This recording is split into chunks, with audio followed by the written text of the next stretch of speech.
नमस्कार बच्चों, कैसे हैं आप सब।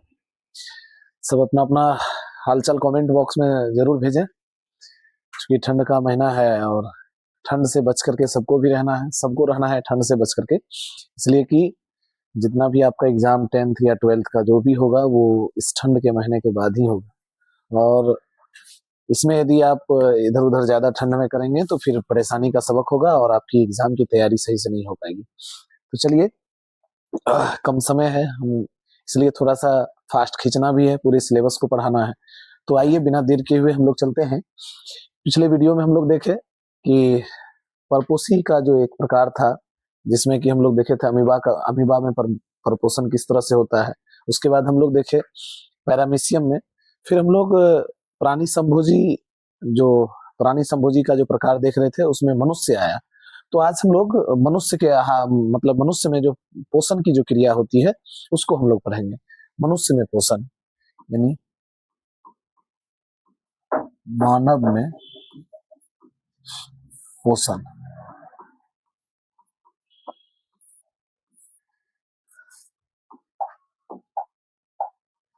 न्यूट्रिशन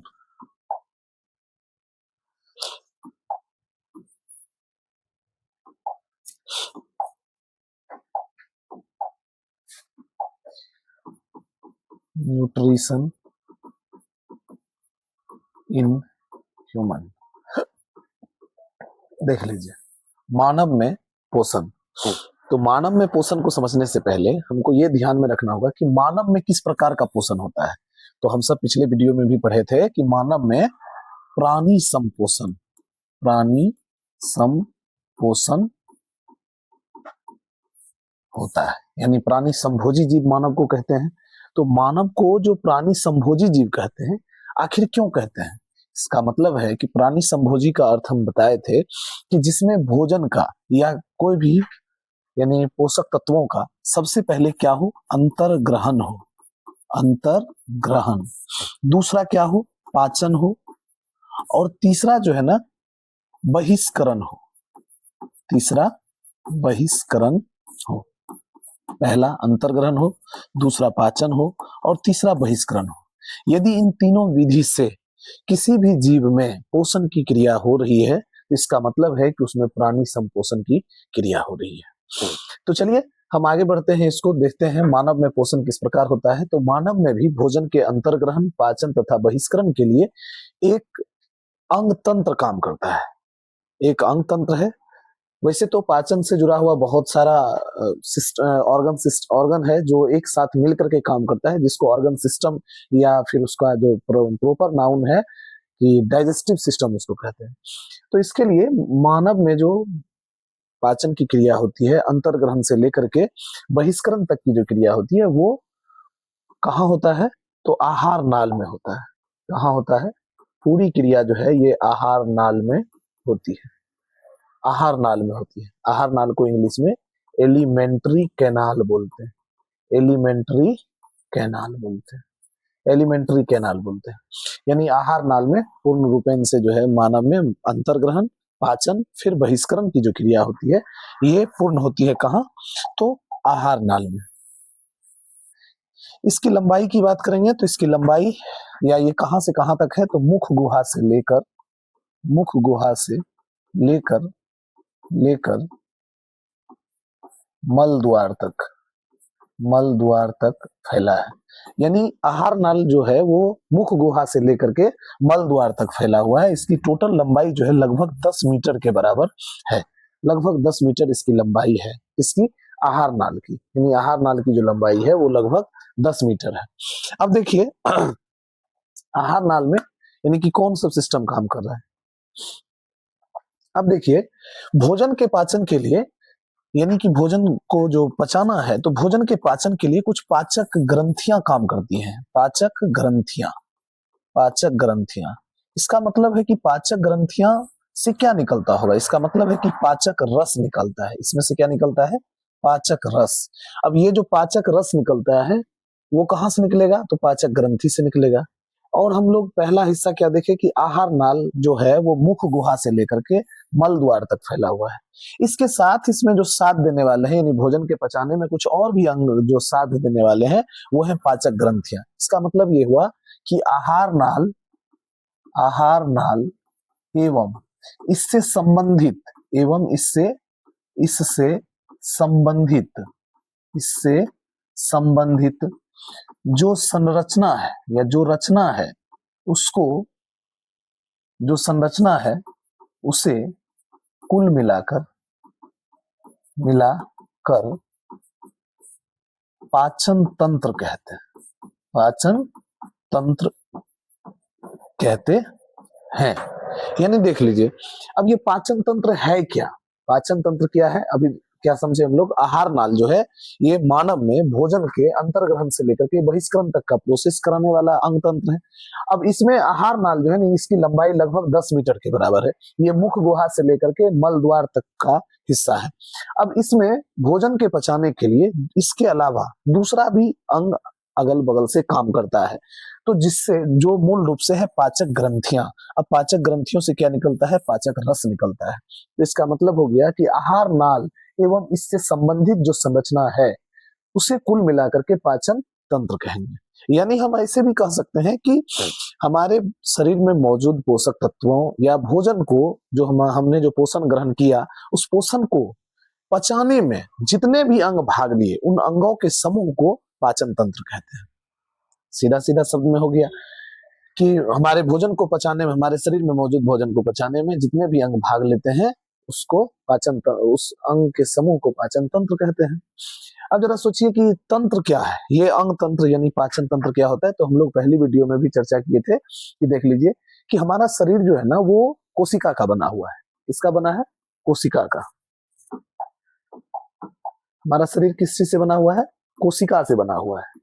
यानी सेल, इसको इंग्लिश में कहते हैं cell. Cell is the structural and functional unit of organism. यानी किसी भी जीवों की जो संरचना है वो हुई है कोशिका से, यानी उसका जो निर्माण हुआ है वो कोशिका से हुआ है। कोशिका के समूह को हम लोग उत्तक कहते हैं। कोशिका के समूह को क्या कहते हैं? उत्तक। इसको इंग्लिश में टिश्यू कहते हैं। और उत्तकों के समूह को अंग कहा जाता है। उत्तकों के समूह को क्या कहा जाता है? अंग कहा जाता है। अंगों के समूह को अंग तंत्र कहते हैं। देख लीजिए, अंगों के समूह को क्या कहते हैं? अंग तंत्र कहते हैं। अंगों के समूह को अंग तंत्र कहते हैं। यानी कि कोई भी जीव जो है उसके शरीर का जो निर्माण है वो कोशिका से हुआ है, और कोशिका के समूह को उत्तक कहते हैं, उत्तक के समूह को अंग कहते हैं, और अंगों के समूह को अंग तंत्र कहते हैं। जरा सोचिए तो, कोई एक सेल का उदाहरण यदि आप जानते हैं तो कमेंट बॉक्स में जल्दी लिखे। कोई एक सेल का उदाहरण बोले। जैसे हम बता रहे हैं आरबीसी, डब्ल्यूबीसी, प्लेटलेट्स, ये सब तो नाम सुने होंगे आप लोग। आरबीसी, डब्ल्यूबीसी, प्लेटलेट्स, ये सब का नाम सुने हैं। ये सब सेल का उदाहरण है। और अगर इसी सेल को एक जगह लाएंगे, यानी कि सेलों का जब समूह होगा तो वही हो जाएगा टिश्यू, यानी ये बन जाएगा ब्लड। ये क्या बन जाएगा? ब्लड बन जाएगा। यानी कि ब्लड इसको कहते हैं। तो ब्लड जो है ना एक टिश्यू है। और कैसा टिश्यू है? ब्लड किस तरह का टिश्यू है?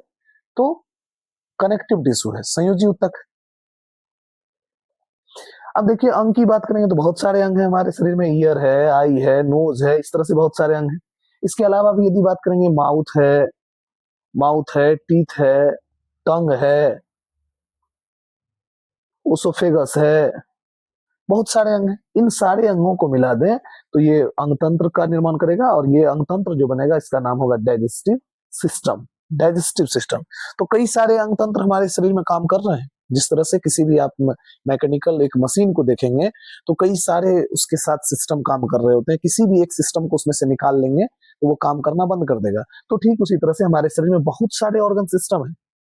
और ऑर्गन सिस्टम में जिसमें सबसे पहला जो है डाइजेस्टिव सिस्टम, पहले चैप्टर में हम लोग इसी डाइजेस्टिव सिस्टम को पढ़ते हैं। डाइजेस्टिव सिस्टम को ही हिंदी में पाचन तंत्र कहा जाता है। डाइजेस्टिव सिस्टम को हिंदी में क्या बोलते हैं? पाचन तंत्र बोलते हैं। तो आइए प्यारे बच्चों, इधर हम लोग वापस आते हैं कि पाचन तंत्र क्या है, ये हम लोग समझ गए। तो आगे बढ़ते हैं। फिर देखिए, अब हम आपको डाइजेस्टिव सिस्टम दिखाना चाहते हैं। आहार नाल पहले देख लीजिए, फिर उसमें बारी बारी से हम लोग सारी रचना को पढ़ना शुरू करेंगे। देखिए,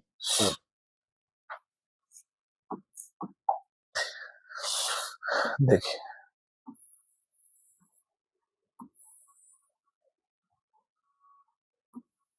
देख लीजिए, यही हमारा है।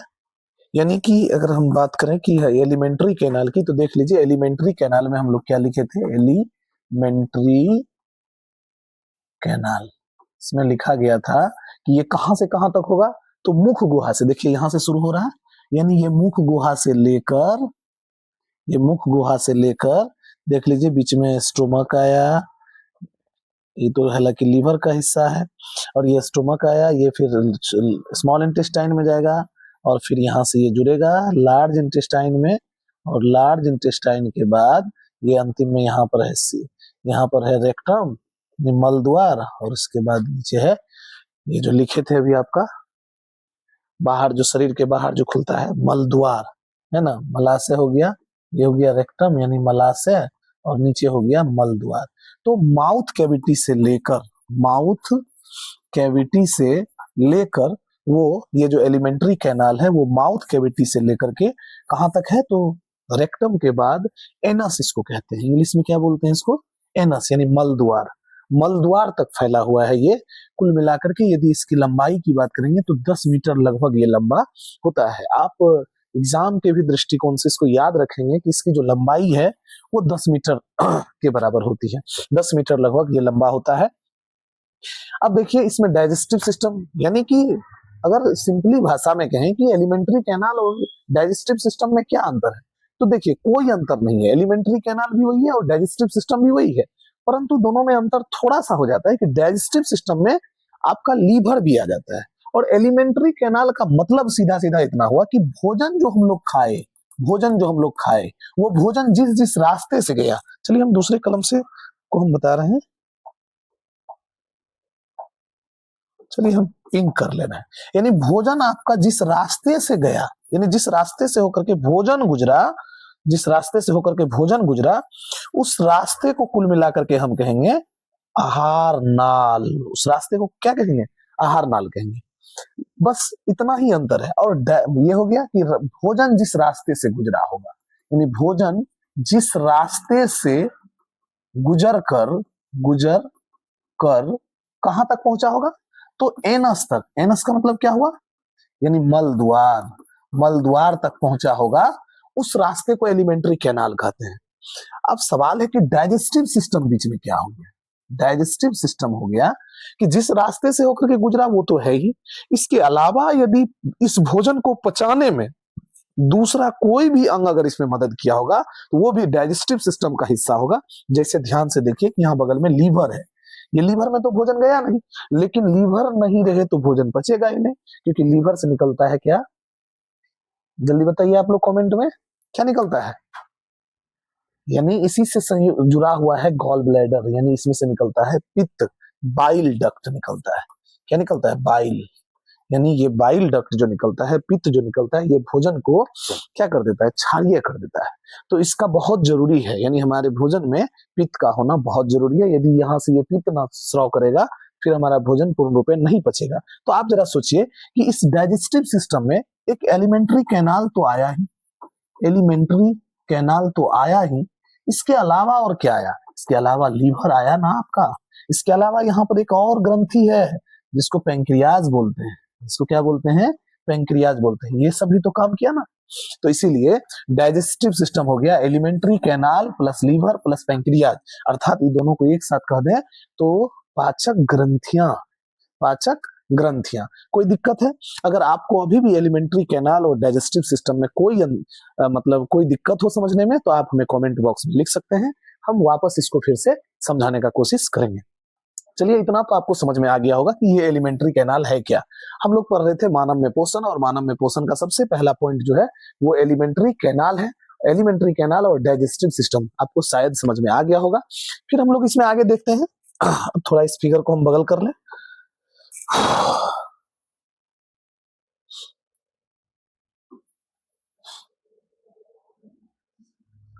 चलिए इसको थोड़ा इरेज भी कर लें।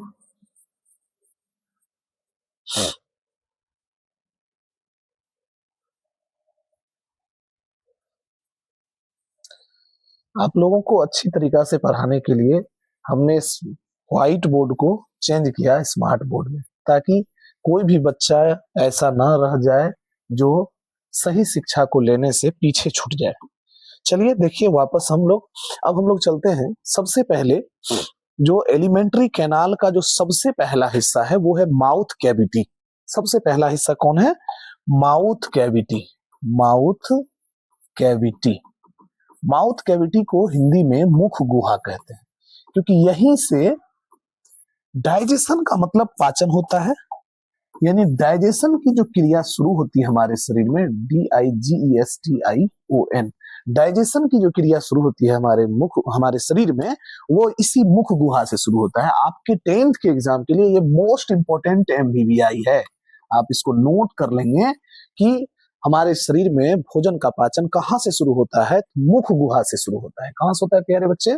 मुख गुहा से शुरू होता है। हमारे शरीर में भोजन का पाचन जो है वो कहाँ से शुरू होता है? मुख गुहा से पाचन शुरू होता है। मुख गुहा से पाचन शुरू होता है। तो मुख गुहा में कितनी रचनाएं हैं जो हमारे शरीर को हमारे भोजन को पचने में मदद करता है? तो इसमें मूल रूप से हम लोग डाइजेशन के दृष्टिकोण से 3 संरचना को पढ़ते हैं। सबसे पहले इसमें पढ़ते हैं हम लोग टंग को। टंग का मतलब होता है जीभ। सबसे पहले इसमें पढ़ते हैं टंग को।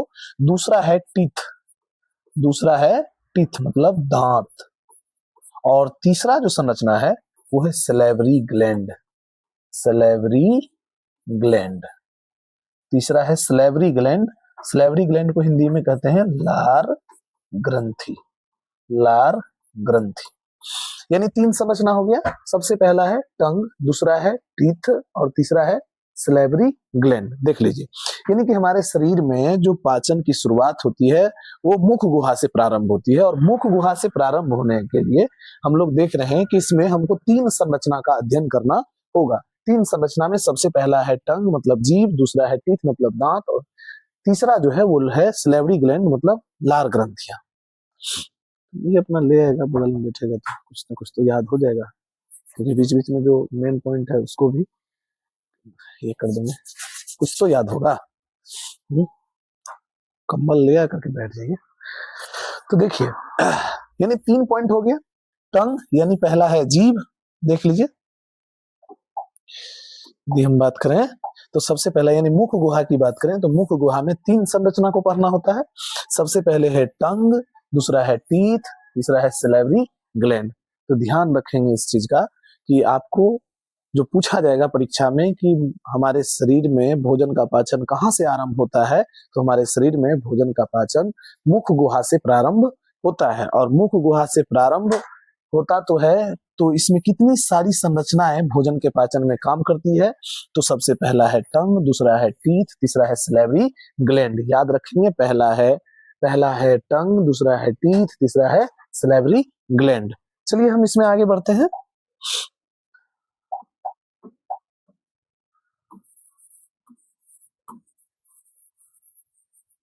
सबसे पहला जो है टंग को हम लोग समझते हैं। टंग मतलब क्या होता है? टंग मतलब क्या होता है बताइए? जीभ होता है। तो हम लोग जीभ की संरचना को पढ़ते हैं। जीभ पढ़ना शुरुआत करते हैं। जीभ को इंग्लिश में टंग बोलते हैं। यह एक मांसल रचना है। यह क्या है? यह एक मांसल रचना है।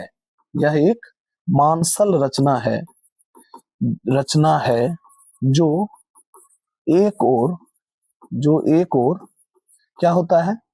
एक और होता है मुख गुहा के पिछले भाग से जुड़ा होता है। मुख गुहा के पिछले भाग,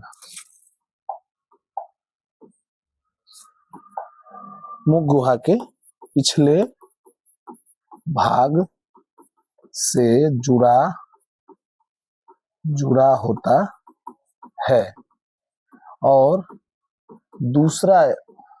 दूसरे ओर स्वतंत्र होता है। दूसरे ओर स्वतंत्र होता है। यानी स्वतंत्र होता है, इसको हम लोग अपने हिसाब से घुमा फिरा सकते हैं। यानी जीभ जो है ना, उसका एक भाग जो है ना वो मुख गुहा के पिछले हिस्सा से जुड़ा हुआ है और दूसरा भाग को हम लोग अपने से घुमा फिरा सकते हैं। ऐसे कर सकते हैं, यानी जी हम लोग जो है बाहर से उसको घुमा फिरा सकते हैं। अब देखिए, आप लोग अगर नोट्स भी चाहेंगे तो आप हमें कमेंट बॉक्स में लिखेंगे, तो हम आपको चाहेंगे कि किसी न किसी मेथड से आपके पास तक नोट पहुंच जाए। इसीलिए आप जो है वैसे तो यहाँ से लिखने की कोशिश करेंगे तो आप हमें बता देंगे तो हम उस हिसाब से यहाँ पर लिख देंगे, ताकि एकदम पूरा पूर्ण रूपेण ये क्लियर आपको दिखाई भी दे। आपको हम स्क्रीनशॉट लेने के लिए भी मौका देंगे। नहीं तो फिलहाल आप समझिए इसको कि जीव क्या है। जीव एक मांसल रचना है जो एक और मुख गुहा के पिछले भाग से जुड़ा होता है और दूसरे भाग जो है ना इसका स्वतंत्र होता है। अब देखिए कि ये जीव के फिगर, जीव में और क्या सब चीज है, देखिए ध्यान से। जीव में क्या है, जीव के ऊपरी सतह पर, जीव के ऊपरी सतह पर स्वाद कलियां होती है। क्या होती है?